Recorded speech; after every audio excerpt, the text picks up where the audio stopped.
Darating na sa bansa mahigit sa 100 Pinoy peacekeepers mula sa Liberia. Nauna nang inihayag ng Armed Forces of the Philippines na nakatakdang i-quarantine ang mga ito sa Caballo Island. Ayon sa AFP, 70% na ang konstruksyon ng iba pang pasilidad kung saan binisita ito ng mga matataas na opisyal ng AFP. Ito ay upang masiguro na handang-handa na ang lugar para sa pagdating ng mga peacekeepers. Nakasama ang PTV News Team at eksklusibo pong nakunan ang buong lugar kung saan mananatili ang mga peacekeepers. Nag-uulat si Waywaya Macalma via phone patch. Aya?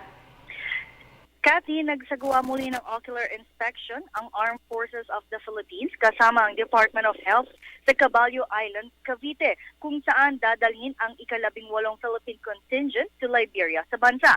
Ilang porsyento na lang ay matatapos na ang konstruksyon at pasilidad na ginagawa para sa mga contingent. 4 na barracks ang ginawa para sa kanila na kung saan bawat barracks ay mayroong 24 oras na air condition. Walang kuryente sa buong isla kasi pero mayroong generators ang inilaan para sa kanila. Bibigyan din sila ng mga bagong damit, sabon, shampoo, toothpaste at iba pa.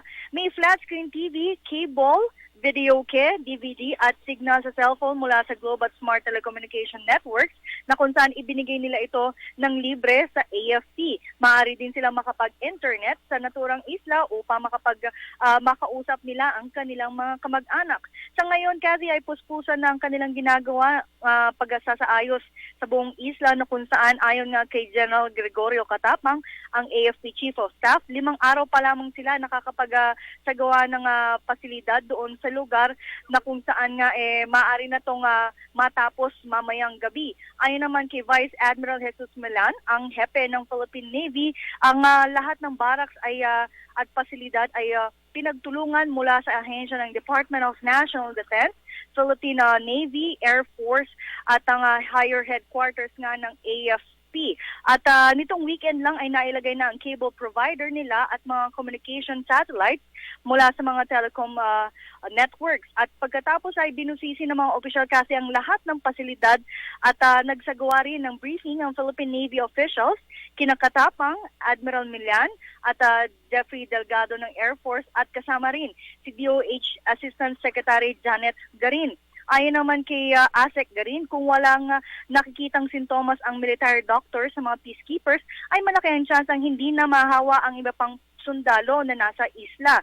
Kaya naman nais ni Garin na pawiin ang pangamba ng ating mga kababayan na hindi na makakapasok ang nakakamatay na Ebola virus sa bansa. Kaya naman kinomendahan niya ang AFP sa pagbibigay ng magandang pasilidad para sa kanilang mga peacekeepers kahit ilang araw lang nila ito inayos. At sabi naman ni Lieutenant General Jeffrey Delgado na nasabi naman nila sa kanilang mga kamag-anak ang isasagawang 21 days quarantine. Kaya naman, naiintindihan ito ng mga pamilya at alam naman nila ang sitwasyon pero kanyang siniguro na makakauwi ang mga peacekeepers bago sumapit ang Pasko. Pagkatapos silang makapasa ay gagawaran sila ng parangal sa kanilang ginawang mandato bilang United Nations peacekeepers to Liberia sa Philippine Air Force.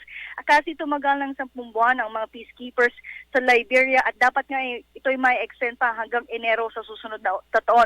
Ngunit ito nga napaaga sa hiling na rin ng ating gobyerno. At banggit ko lang kasi ang Caballo Island ay isang naval detachment ng Philippine Navy na kilala din sa tawag na Fort Hughes. 30 minuto lamang kasi ang layo nito sa Sangley Point kung ikaw ay sasakay ng Philippine Navy ship at mahigpit naman ipinagbabawal sa mga mangingisda na makalapit sa isla ng 300 yarda. At ito po yung exclusive nga natin sa PTV4 ang pagsasaayos at pagsasagawa ng posibleng huling ocular inspections ng Armed Forces of the Philippines at Department of Health. Kathy?